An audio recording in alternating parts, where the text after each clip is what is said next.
you got these apps like Kick and Snapchat. I don't know what that is. Oh, you don't know about Kick? No, I don't know about Kick. Oh man, Yeah, I never heard of it either. well, I'm old. so that's the new thing. So it's like Kick is a it's like it's an app that works, via internet, and it gives you almost like how Google can give you a number. Like you have a Google number or whatever. Kick is like an app where you can you don't even need a cell phone. Like you can talk to people through this little social app, and like a lot of kids are getting bullied on this thing. And I know about it because I'm in the schools and in my internship now for guidance counseling. That's like a big thing for these guidance counselors to try to implement. But like Snapchat, Kick, Instagram, Twitter, it's really hard, man. It's like an underground thing that's happening that's really affecting kids. I never really gave that credence when I first heard about it. I'm like, cyberbullying. I'm like, so somebody sends you a message, like threatening me online. I'm like, yo, you block him. Like I never thought it was that serious. I'm like, yo, if somebody sending you some spam or somebody respond to you, you just be like, okay, block. I know what to do. But actually, when we got a training at work, I'm like, this is like a big thing. And I'm like, oh, come on. It's huge. Somebody talking to you about you online. Cyberbullying, I don't know. I've never experienced it. I don't know. Like, I don't know. I know it's a real thing. I know that it affects people growing up and everything like that. But I think that real face-to-face bullying is way more of a problem, in my opinion. Here's my analogy on it, because I laugh at it in my personal life, but it's not laughing matter for these 9-10-year-olds, however age. But I look at it like this. This is my analogy. To me, the cyberbullying, social media thing is like, it's like smoking a cigarette in the mirror, right? So follow me with this. If you're looking in the mirror, right, the cigarette ain't real, the smoke ain't real, but you can see it. So as long as you can see it, to some kids, like, that's reality. Like, that's actually happening. You know what I mean? That's true. You know what I mean? And they're not reflecting that, okay, real life is outside of my phone. Like, when I walk out the door and I'm in the universe, I'm going to school, that's real life. Like, real life is not inside of Twitter or Instagram. But they're not able to make that difference.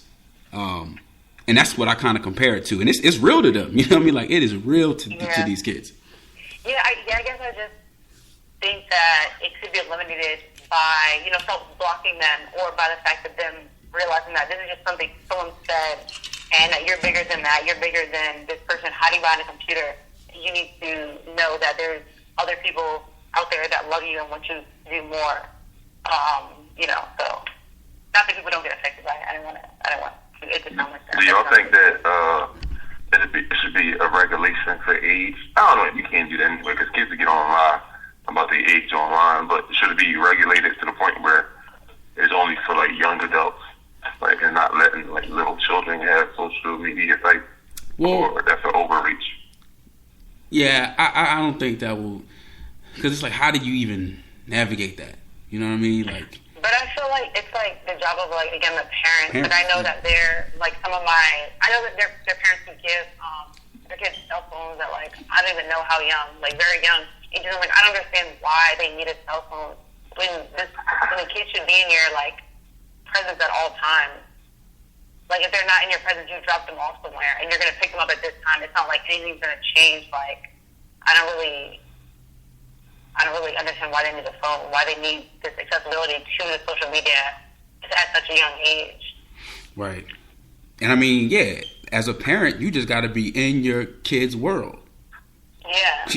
Like, growing up, and Lee, I'm sure, you had the same experience, Armand, but my mom knew what was going on with me. I mean, of course, you get to that age where you get savvy and you can kind of like, like, keep things from your parents, but, like, for the most part, like, my mom knew what was going on with me, like, so. My mom could come to my mom's house right now and have a certain look, and my mom be like, hold up, what's wrong with you? Right. I'm like, hey, I'm you know what I mean? You trying to be like everything cool. We mom know, like, that type of relationship we had, what we knew. And to get back to what talking about was the influence on women. I think a lot of women don't have like a lot of positive role models from females, like not in life, but like on social media. So it's like the only thing that gets so much attention is like the worst behavior or the most disrespectful behavior, and so it tends just to multiply because being regular and just about your business doesn't sell, doesn't do any good. You know what I mean? Talking about Tamia and Grant Hill doesn't get any attention. The only attention they get is Stevie J and his chick. So, Tamia and what's name is like perfect, but it's like that's like boring. So it's like, I want to hear about him. Who cares about that? So people like lust drama and they lust it. So I think a lot of young ladies are not even like that, but they perceive to get attention from people and males and society. They go down that route, and I commend Brandon. I commend the women that don't take the bait, that don't get involved in it, and be like, yo, we don't give them enough props. We kind of skip over them, like it's like the good kid in class that does his work. You ain't talking to him during class. He's like, I'm not worried about Sasha. She can get an A on everything. Right. So you kind of ignore her, but that's offensive. Right. And you focus on the dude in the back who's just a total loser. Right. I feel like that's kind of in general, just to be like devil's advocate, but doesn't feel like that's just in general, like in the news and just like in TV shows in general, like it's always the worst case scenario, it's always the drama that gets the most attention. So like that's why it's so prevalent. I just feel like that's kind of like what entertainment is. It's like kind of negative things like fighting and drama, and I think that the girls are maybe exposed to it too soon, where they don't really understand. They don't really have their priorities straight. They don't really have their like morals set up before they're exposed to this. Like I know that I like Love and Hip Hop. Like I watch it. Like I think it's funny, and like I like to see. Like I guess I like to see the fights and stuff like that. But I also know that like I feel bad for them because of what they're doing, and I guess I kind of like I don't like analyze it, but I'm like okay, like I'm looking at them as like this is who I don't want to be. Like I don't want a guy to treat me like this. I don't want to be someone who lets people talk to me like this and lets like my anger get led to me and is fighting at like at old age and stuff like that. So right. Yeah. So kind of moving in that same direction. It was a video that I found that was quite interesting, and I'm going to play a snippet, and I would love to hear y'all response. Hi, this is Sharzad. I fucked 4 men today, and I believe that the more men a woman fucks, the greater is her value.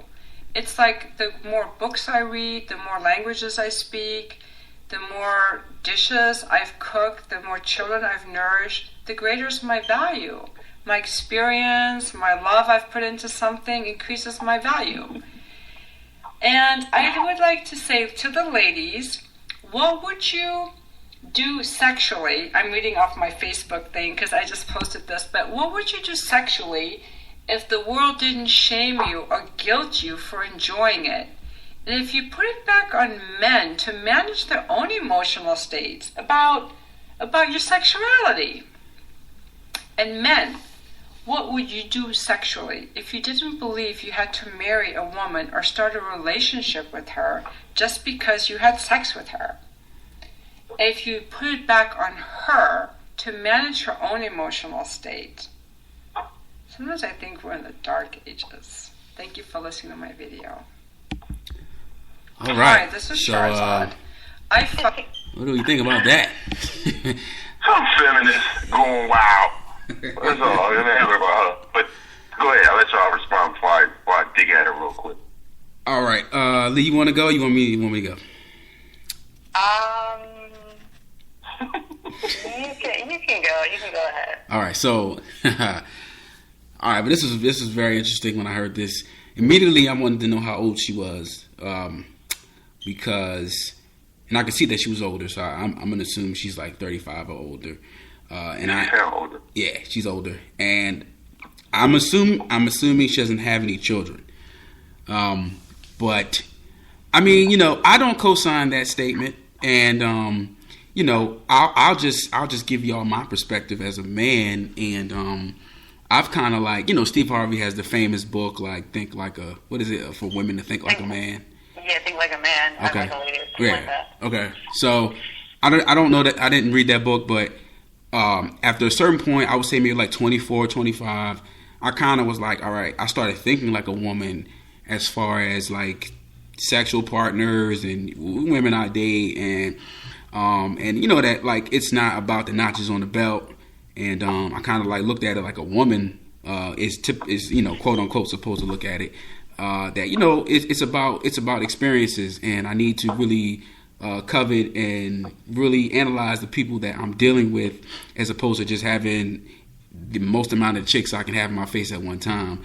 So to spin that back, like in her video was saying, what guys, what would you do if there was no, I guess, like complex on, who you had to marry and relationships and all that stuff.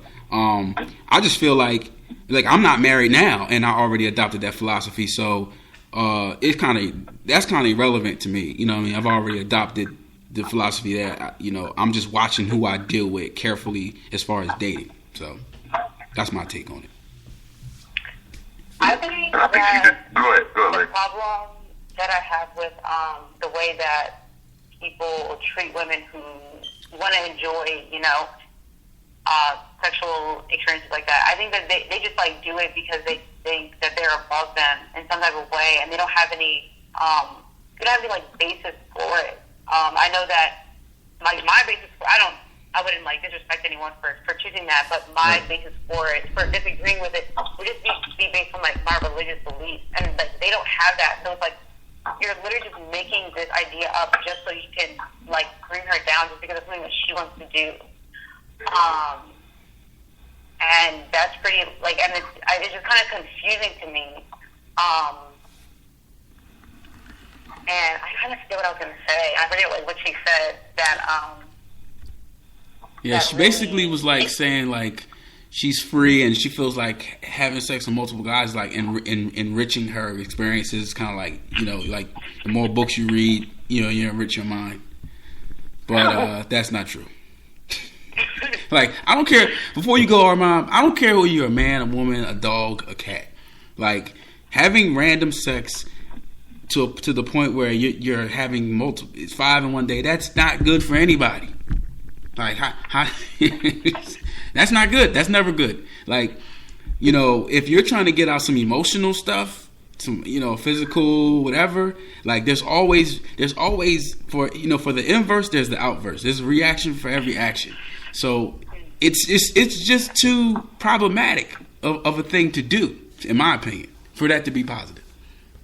So you're saying for guys and girls? And men and women. Yeah, men and women. Like dudes that are like, yo, man, I smashed this chick today, and I'm smash the other chick tomorrow. I'm just like, I feel sorry for you, yo. Like, are you healthy? Like, No, but you know how the majority of guys that be talking that stuff be lying. They do doing it. The sex is not, the girl is not pleased. So he's just, he's just getting on doing his usual grunt and fraud. Yeah, I did this, I was with this girl. Shut up. And then they come on, you're not really doing it. But to the point of that girl, when I start learning more as you start having experiences, Brandon, we do come to that point where you like, I can't be with this many girls. Like, you're 24, you're young, you're like, man, I'm doing whatever. right. As you get older, you start saying, like, because you start taking on, when you like look at it from a spiritual, scientific, physical, you take on everybody's energy that you sleep with, and they take on your energy.